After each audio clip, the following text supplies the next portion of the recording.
በአዲስ ኪዳን የጣዖት ይሄ ሰው ምንድነው ጣዖት ይላል። እኛ ጣዖት አናውቅም ለሚሉ ሰዎች በአዲስ ኪዳን ጣዖት አለ?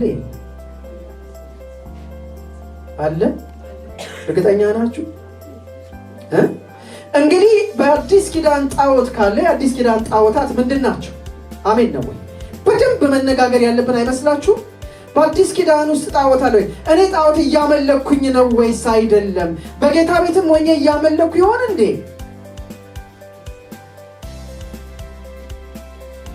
እንዴት አስጨነቋችሁ? ሪቫይቫልና ለውጥ ከሌላውን ሰው ከመለወጥ አይጀምርም። ሲጀምር ራስን ከመመልከት ነው የሚጀምረው። ከራስ ነው መታደስ የሚጀምረው። ኢዮስያስ ያደረገው እድሳት ከራሱ ነበር። እንመጣበታል። ልክ መጽሐፉን ሲያነብ ደነገጠ። ወይኔ ያለ ኢዮስያስ በ8 ዓመቱ ነግሶ በ18ኛው ዓመት ነው በቤተ መቅደስ መጽሐፉ የተገኘው የነበር። ያ ማለት 8 ላይ 18 ስትደምሩ ምናልባት 26 ዓመት ማለት ነው። የ26 ዓመት ልጅ ሆኖ በምድሪቱ ላይ ለውጥ ያመጣ ንጉሥ ነው። እንግዲህ 26 ዓመት ምድርን ለመቀየር በቂ ነው ማለት ነው። አይገርማችሁም? በጌታ በኢየሱስ ስም በጌታ መንፈስ ይሁን እንጂ አሜን ነው ወይ? መንፈስ ይኖርብን እንጂ። ስለዚህ በአዲስ ኪዳን ያሉ ጣዖታት በእኔና በእናንተ ዘመን ይቀየራሉ። አሜን አሜን አዎ። እንግዲህ ጣዖት ወይም የጣዖት አምልኮ ምንለው ማንኛውም ነገር ከእግዚአብሔር አብልጠን ፎከስ የምንሰጠው ነገር፣ ከእግዚአብሔር አብልጠን ቦታ የምንሰጠው ነገር በሙሉ እሱ ምን ይባላል? ጣዖት። በቃ የጣዖት ትልቁ ክፋቱ ምን እንደሆነ ታውቃላችሁ? ልብን መውሰዱ ላይ ነው። ጣዖትን ጣዖት የሚያሰኘው ሌላ ነገር እንዳይመስላችሁ። the center of attention የሚባለው የእግዚአብሔር attention የሰው ልብ ላይ ነው። ጣዖት ደግሞ ትልቁ ክፋቱ ምንድነው? ልብን ይወስዳል፣ መንፈስን ይሰርቅ። በጣም ከባድ ነገር ነው። እውነቴን ነው የምነግራችሁ፣ ቀላል እንዳይመስላችሁ።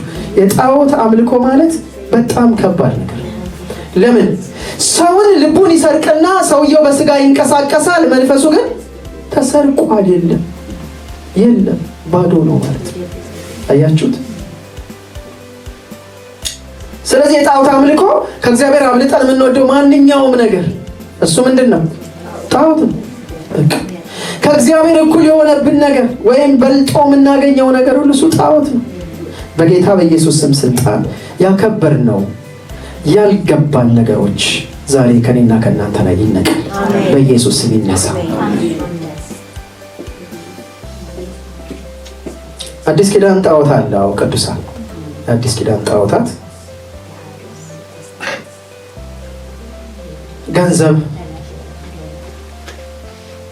ገንዘብ እናንተ አትወዱም መሰለኝ አይደል? ምን ይሰራላችሁ?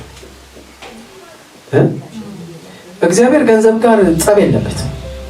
የገንዘብ ፍቅር ጋር ነው ጸብ ያለበት አይደለ? the love of money honey ምንለው ከሆነ መኒን ሃኒ ካልነው እሱ ጋር ነው ችግሩ። ብዙ ሰዎች በመኒ ሃኒ ፍቅር ተጠምደዋል። ካሽ ደስ ይላል።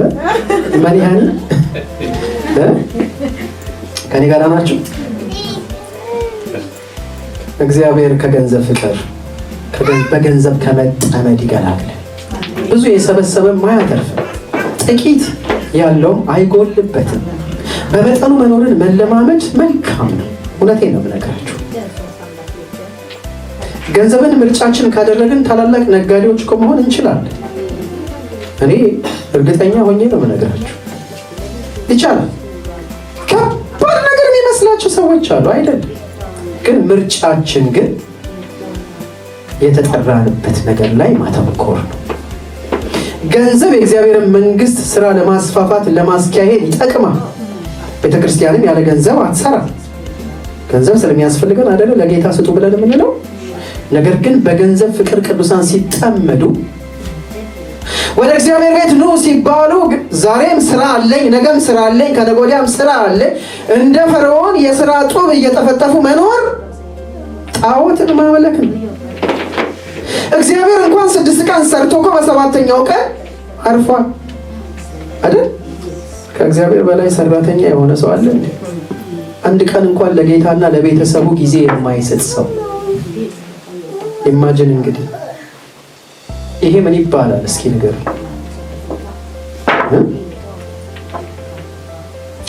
ገንዘብ፣ ምቾት ከእግዚአብሔር ይልቅ ተድላን የሚወዱ ይሆናሉ። ሆዳቸው አምላካቸው ይሆናል። ሆድ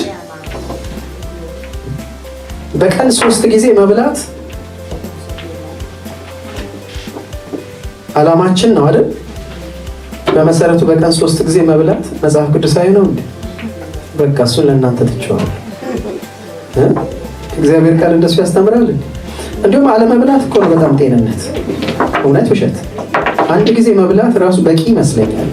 እውነት ለመናገር ጤናማ አመጋገብ እስካለን ድረስ ሰውነታችን በደንብ መንቀሳቀስ ፋንክሽን ማድረግ የሚችለው በቀን 1 ጊዜ ብንመገብ ሊሆን ይችላል። በቂ ነው። በጣም በቂ ነው። በጣም አክቲቭ እንሆናለን። ሰውነታችን ይቀለዋል። ጥሩ እንቅልፍ መተኛት እንችላለን። ጤንነታችን የተሳካ ይሆናል አይደል? ዛሬ ግን በቃ ሆዳቸው አምላካቸው የሆኑ ሰዎች አሉ። ኑሯቸው ከሆድ ጋር የተያያዘ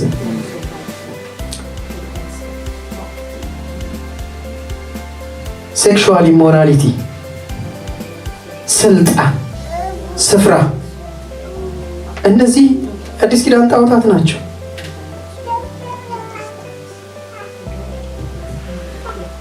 በቆላስይስ 3:5 ላይ ሁሉንም አናውጣም እሰጣችኋለሁ ግን መጎምጀት የሆነ ጣዖትን ማምለክ ይላል አዲስ ኪዳን። መጎምጀት ጣዖትን ማምለክ እንደሆነ ታውቃላችሁ? መጎምጀት የሆነ ጣዖትን ማምለክ ነው ይላል በቆላስይስ 3:5 ላይ ስትመለከቱት። ስለዚህ መጎምጀት ምንድነው ማለት ነው? መጎምጀት ማለት እኮ ለኛ ያልተፈቀደን ነገር ምን ማድረግ ነው? በጣም መመኘት ማለት ነው። እሱ ጣዖትን ማምለክ ነው ማለት ነው። አፒታይታችን መስተካከል አለበት። ምንድነው እነዚህ ብለው እኮ ብዙ ቃል እኮ ወጥቶብን ያውቃልኛ። አርፎ አይቀመጥም እንዴ ተብለን እናውቃለን። አታውቁም? ይሄንን አርፈው ስራቸውን አይሰሩም እንዴ ተብለን እኮ እናውቃለን አይደለም? እግዚአብሔር ግን ታማኝ አምላክ ነው። በእውነት ነው የምነግራችሁ። ኮምፈርት፣ ምቾት ከእግዚአብሔር ይልቅ ተድላ። ክብር ለኢየሱስ ይሁን። ወደ እግዚአብሔር ቤት እንሂድ ሲሉኝ ደስ አለኝ። እግዚአብሔር ቤት ውስጥ መጥቼ ሳገለግል ምን ይሰማኛል? ደስታ፣ ሐዘን፣ ምን? ወደ እግዚአብሔር ቤት እንሂድ ብዬ ሳስብ ምን ይሰማኛል? ዛሬ በማን ልተካ? ልጸልይ ስል ምን ይዘኛል? ያቅተኛል፣ ይከብደኛል። ላንብብ ስል የሚጫነኝ ነገር አለ ወይ? ጣዖት አለ ማለት ነው።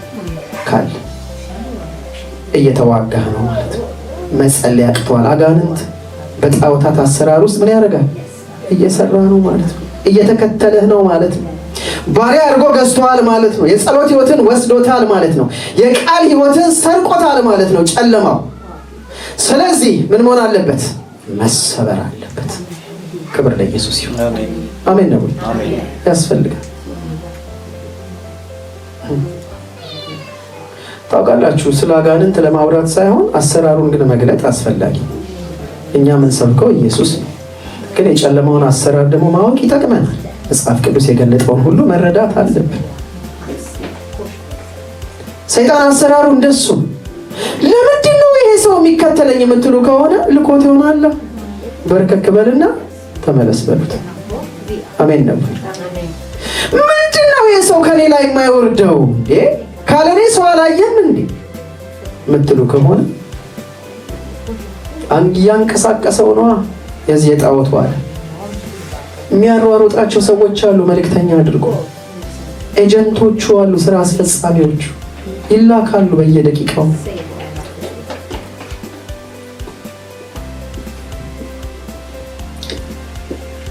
ክብር ለኢየሱስ ይሁን። እግዚአብሔርን የሚያመልኩ ይመስላሉ፣ ግን ኃይሉን ክደዋል። አያችሁ? እግዚአብሔርን የሚያመልኩ ይመስላሉ፣ ግን ኃይሉን ክደዋል። ዛሬ በቤተ ክርስቲያን ጨምሮ ኃይሉ የተካደባቸው ብዙ መድረኮች እኮ አሉ። የሰው ስርዓት ብቻ የሚካሄድባቸው መንፈስ ቅዱስ እንደወደደ እንዳይሰራ የሚገደብባቸው መድረኮች ሞልተዋል።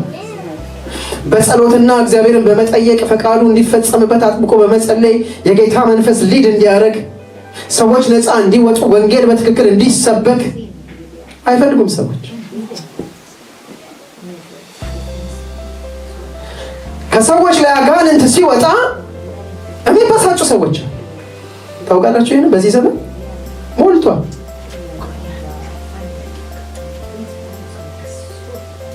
አልመጣም የሚሉ ሰዎች አሉ። እንዴ እኔ መጥቼ እዚህ የምንደፋደፈው ለምንድን ነው የሚሉ ሰዎች አሉ። አጋንንት ሲጥላቸው ማለት ነው። ክብር ለኢየሱስ ይሁን። በአጋንንት መንፈስ እሳት መጥቶ መውደቅ ማለት በዚህ ጉባኤ ብዙ ጊዜ ይፈጽያው እናንተ ምስክር ናችሁ ይሆናል አይደል? ብዙ ጊዜ አላያችሁ? ብዙ ግን ሰዎች ይበሳጫሉ። መንፈሱን ይዘው ቤት ቢቀመጡ ይሻላቸዋል። እኔ ሄጄ አልወድቅም። እነሱ እኮ አይደለም የሚወድቀው፣ መንፈሱ ነው የሚወድቀው። የሚያሳዝነው አመለካከታቸው ግን ልክ አይደለም። የሚወድቁት እነሱ ናቸው እንዴ? አይደሉም። መንፈሱን ይዘው ቤት ከምትቀመጥ እንዲሰቃይ ይዘው ብትመጣስ አይሻልም እንዴ? አይሻልም? አመለካከታችን መቀየር አለበት። እስከ መንፈሱ ልቀመጥ እዛ ወይስ አምጥቼ ላሰቃየው? መጽሐፍ ቅዱስ ሳነብ ይጨንቀኛል። መጽሐፍ ቅዱስ እያነበብክ አስጨንቀው። እያነበባችሁ አቃጥሉት እንጂ ይጨንቀኛል ሳነብ። አንተ አይደለም የሚጨንቅህ። አንተማ ማንበብ ትፈልጋለህ፣ አንቺማ ትፈልጋለሽ። የሚያስጨንቅሽን እሳት ልቀቂበት። በምን? እያነበባችሁ። አሜን ነው። that is the way የሚደረገው እንደሱ። በመንፈስ ቅዱስ እሳት ከአጋንንት እስራት መውደቅና መፈታት ማለት የእግዚአብሔር ቢሮ በእናንተ ላይ ተከፈተ ማለት ነው። ክብር አይደለም እንዴ?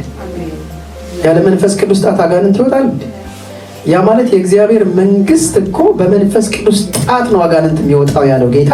ስለዚህ አጋንንትን እያወጣ ከሆነ የእግዚአብሔር ቢሮ እናንተ ውስጥ ኦልሬዲ ስራ ጀምሯል ማለት ነው።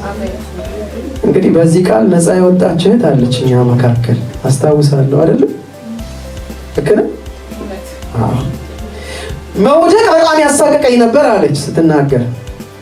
ይሄ ቃል ከገባት በኋላ ግን ምንም ማለት አይደለም። ለካ ክብሮኝ ነው፣ እሱን እየመታን ነፃ እያወጣኝ ነው። በዚህ ዘመን የእግዚአብሔር መንፈስ በእሳት እየተቀጣጠለ ሰዎች ከስራ ሲፈቱ፣ በተለይ በዚህ በአውሮፓው አይነት እንቆቅልሽ ነው። አይፈልጉም፣ አጋንንት እንዲነካባቸው አይፈልጉም። ምክንያቱም ጓደኛቸው ስለሆነ they are close friends። ሰው የሚከላከለው ባልንጀራውን ስለሆነ ባልንጀራቸውን ነው የሚከላከሉት። አሜን ነው። እኛ ደግሞ ባልንጀራቸውን እናበሳጨዋለን። አሜን ነው። ጭንቅላቱ ይዞራል እንጂ አለቀው። አሜን። አዎ እኛ ከሱ ጋር ጓደኝነት የለንም። ጌታ የለውም። ጌታ ከሌለው እኛም አይኖረንም ማለት ነው። ከሱ ጋር ህብረት አይኖረንም። ስለዚህ ምቾታቸውን ይፈልጋሉ። እግዚአብሔርን የሚያመልኩ ይመስላቸዋል፣ ኃይሉን ግን ክደውታል። ክብር ለኢየሱስ ይሁን። የሱ ኃይልና መገኘት በመካከላችን ለዘላለም ይኖር። አሜን። ጣዖታት ይሰበሩ። አሜን። በእውነት የሚጨነቅ መንፈስ ይጨነቅ። ሰዎች ነፃ ይውጡ። ሰዎች በመንፈስ ቅዱስ ኃይል አጋንንት ሲጥላቸው ማለት የእግዚአብሔር ቢሮ በህይወታቸው ተከፈተ። ደሊቨረንሳቸው ጀመረ። የሆነ ነገር ሊሆንላቸው ነው ማለት ነው። ጌታ ይባረክ። እንግዲህ አዲስ ኪዳንን ጣዖታት እየነገርኳችሁ አለ። ጣዖት አለ። ምቾት፣ ተድላ ከእግዚአብሔር ይልቅ ኃይሉን መካድ፣ እኔነት፣ እነዚህ ሁሉ ጣዖታት ናቸው። ሴክሹዋል ኢሞራሊቲ፣ የኤልዛቤል አሰራርና መንፈስ፣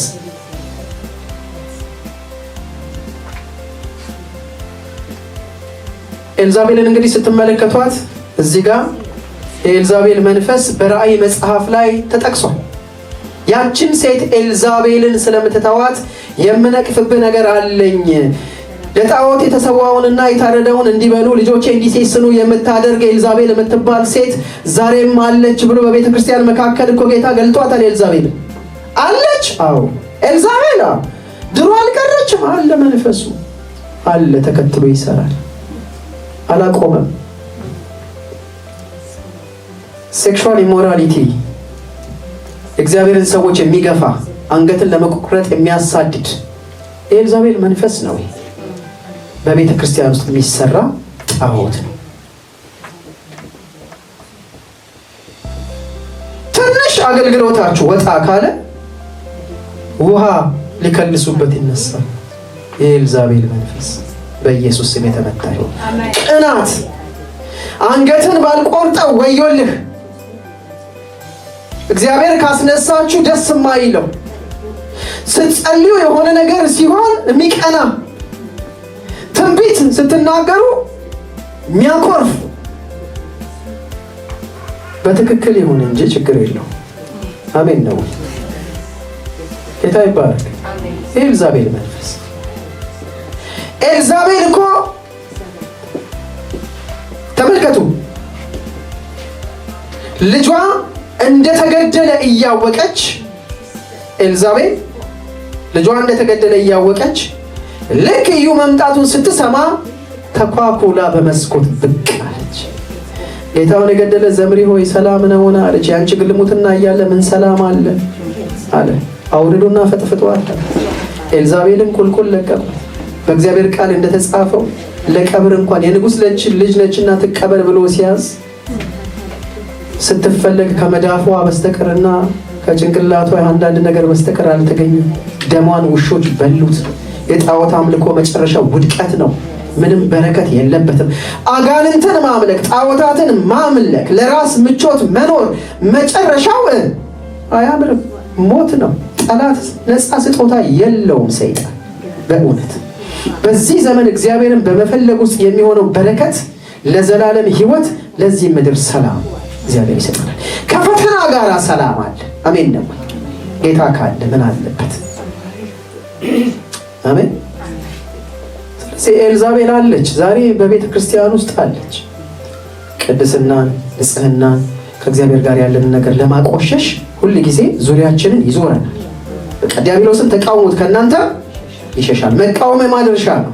ሲዞረን ግን መንቃት ያስፈልጋል። አሃ እየዞረኝ ነው፣ በቃ ምን ሊያደርግ? ጊልት፣ ሼም፣ ኩነኔ፣ ወቀሳ፣ ክስ፣ በቃ ተስፋ መቁረጥ ህይወታችሁ ላይ ሊዘራ ይመጣል። በዚህ መንገድ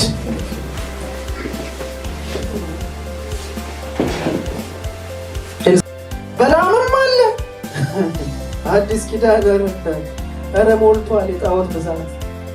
መጨረሻው በሰይፍ መሞት የሆነው በለዓም፣ በመጨረሻ የእስራኤል ልጆች የገደሉት ሟርተኛው በለዓም አለሱ። በመካከል የበለዓምን ትምህርት የሚጠብቁ አሉ። የበለዓም ትልቁ ችግሩ ምንድን ነበር? በጣም እኮ የተዋጣለት እኮ ነብይ ነበር። ነገር ግን ጸጋን በመቸርቸር የታወቀ ጸጋ ከፕሮፊት ጋራ ፕሮፊት ማለት ከትርፍ ጋራ ሲዋሃድ አንድ በተጠቀስ ጥቅሳለች። ስጦታ ባለጠጋ ታደርጋለች ብለው ይጠቅሱላችሁ። ገንዘባችሁን እኮ ሊበሉ ሲፈልጉ ሊበሉ የፈለጓትን አሞራ ማን ይሏታል? ጅግራ ነች ይሏታል አይደል? በቃ ለጸሎት እያመቻቿችሁ ነው ማለት ነው። እንግዲህ ነብይ አይደለው እኔ። ክብር ለኢየሱስ ይሁን። ስለዚህ ስለ ነቢያቶች ልናገራ ፈቀድ። አሜን ነው። ጌታ ይባረክ። አሜን። አያችሁ፣ ጸጋ አይሸጥም፣ አይቸረቸርም፣ አይነገድበትም። የእግዚአብሔር ስለ በቃ እግዚአብሔር ጸጋ በነፃ እንደተቀበልን በነፃ የምንሰጠው። በለዓም ግን እንደሱ አይደለም። ትርፍ ፍለጋ ባላቅን ለማስደሰት ለመርገም ያልተሽከረከረበት ቀዳዳ የለም። እግዚአብሔር ግን ነው አለው። እንዳትረግ እግዚአብሔር ያልረገመውን አንተ ብሎ ተቃወመው። በመጨረሻ በለዓም የመከረው ምክር በጣም የሚያሳዝን ነው።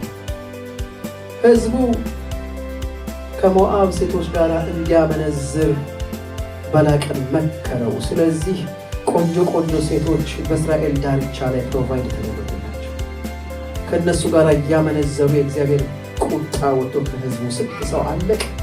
የበለዓም ምክር ይሄ ነበር።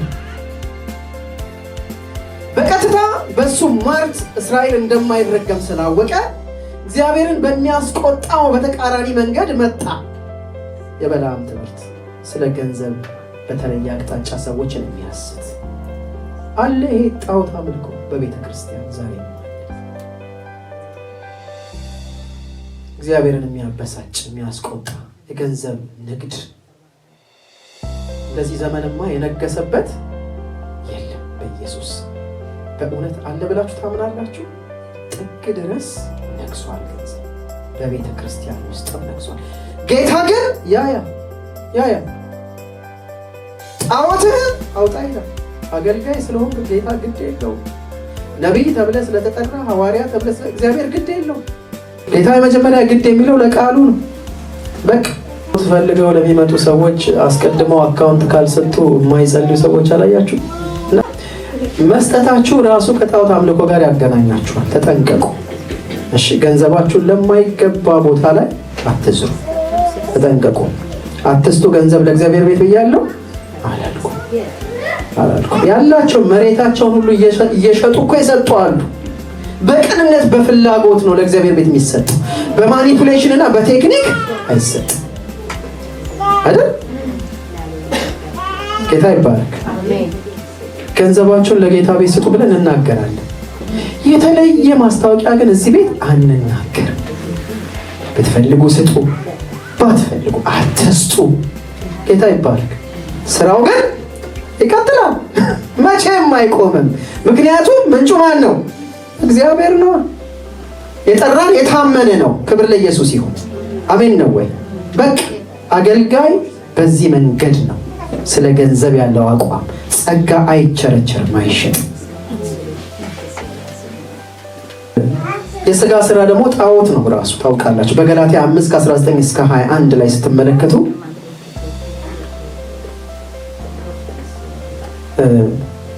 የሥጋም ስራ የተገለጠ ነው ብሎ አንዱ ጣዖትን ማምለክ ይላል።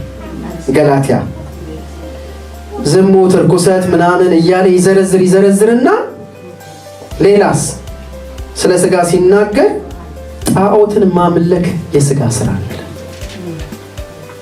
የመንፈስ ስራ ብቻ አይደለም፣ ጣዖትን ማምለክ የሥጋ ስራ ጭምር። ምን ማለት ነው? የመጀመሪያው ከባዱ ጣዖት እኮ እኔነት ነው። እኔነት የሥጋ ስራ ነው። እና አዳም ሌሎቹ ሁሉ የወደቁበት ምክንያት እኮ እኔነት ነው አይደለም? እግዚአብሔርን ዋናው ራሱ የወደቀው እኮ በልዑል እመሰላለሁ ያለው እኮ እኔነት ነው የጣለው እኮ። ታውቃላችሁ ከእግዚአብሔር ከዋክብቶች በላይ አድርጋለሁ ብሎ ያሰበው የጣለው እኔነት ነው። የሥጋ ስራ የተገለጠ ነው። ጣዖትን ማምለክ አንዱ የሥጋ ስራ ነው። ሰዎች ሁል ጊዜ በእኔነት ውስጥ በራሳቸው ዓለም ውስጥ የሚኖሩ ከሆነ ጣዖትን ማምለክ ነው። ክርስቶስ ኢየሱስን አልፈልግም ብሎ በራሱ ማንነት ውስጥ በራሱ ጽድቅ ለመኖር መወሰን እኮ ጣዖትን ማምለክ ነው አይደለም? ሰዎች ክርስቶስን ከገፉትና በራሳቸው ዓለም ከኖሩ ሳያውቁት ጣዖት እያመለኩ ነው። ምን የሚባል? እኔ የሚባል ጣዖት። የሥጋ ስራ ውስጥ ከሆኑት አንዱ ጣዖትን ማምለክ ነው። ሐሰተኛ ነቢያቶችና አስተማሪዎች ወይም የሐሰት ትምህርት ኑፋቄን አሽልከው ያስገባሉ። ሰዎች የሚጠፉበትን ትምህርት ያስተምራሉ። ይሄ ጣዖት አምልኮ ነው። በተለያየ መንገድ ስለ ገንዘብ ፍቅር ሰዎች ሕይወታቸውን በዚህ ምድር ጉዳይ እንዲያጠላለፉ የሚያደርጉ አስተምህሮት በሙሉ ጣዖትን ማምለክ። የእግዚአብሔርን መንግሥት ጽድቁን ፈልጉ፣ ሌላ ሁሉ ይጨመርላችኋል። ጌታ በጭማሪው ላይ ልባችን እንዲወድቅ የሚያደርጉ ትምህርቶች ኖርማል አይደሉም። ሐዋርያትም እንደሱ አልኖሩም። ሕይወታቸውን እየሰዉ የኖሩት ለማን ነው? ስለ ወንጌል። አንዳንዶቹ በመጋዝ ተሰንጥቀዋል፣ አንዳንዶቹ በአንበሳ ደን ውስጥ ወድቀዋል። ስለምን? ስለ ወንጌል። ቤታቸውን ለመስራት ብለው አይደለም ኢየሱስን የተቀበሉት። ወንጌል አይባርክም ብያለሁ አላልኩም? ሳውንድ ማይንድ፣ ጤናማ ህሊና፣ ሰርቶ መግባት፣ እንቅልፍ የሰጠን እንዴት አይባርክም? እንዴት አይባርክም? ሰላም፣ ልጆቻችንን በሰላም እንድናሳድግ ከብደት የመለሰን ወንጌል አይደለም እንዴ? እሱን ውሰዱት ለሱ ይመቸዋል እየተባለ ስንት ሰው ነው ዛሬ ቀልብ ያልነበረውን ቀልብ የሰጠው? ኢየሱስ አይደለም እንዴ? ምንም ያልነበረውን ሰርቶ እንደገና እየባረከ ያሳደገው ጌታ አይደለም እንዴ? ወንጌል እግዚአብሔርን ማምለክ የእግዚአብሔር በረከት እንዲከተለን ያደርጋል። እውነት እኮ የምናመልከው የበረከት አምላክ ስለሆነ ፈልገን እንቅልፋተን የምንከተለው በረከት የለንም። እግዚአብሔርን አግኝተናል፣ ኦልሬዲ በረከት ይከተለናል። ወንጌል መጠቀሚያ ግን አይደለም። ትኩረታችን ግን እሱ አይደለም። ትኩረታችን ከእግዚአብሔር ነገር ላይ ተነስቶ ምራቂው ላይ ሆኖ ስለ ምራቂው እንቅልፍ እያጣን የምንኖረው ህይወት ጤናማ አይደለም። አቅሌን ስቼ ገንዘብን እየተከተልኩ የምኖር ከሆነ ግን ጤንነት አይደለም። በመጠኑ ኑሩ ይላል እኮ የእግዚአብሔርም ቃል። ለምን? ራእያችንን ለማስፈጸም የምንችለው በብዙ ነገር እንዳንጠላለፍ እኮ ይጠቅመናል። ስለዚህ ሐሰተኛ አስተማሪዎች ብዙ ጊዜ ይዘውት የሚመጡት ወንጌል ልባችሁን የሚሰርቅ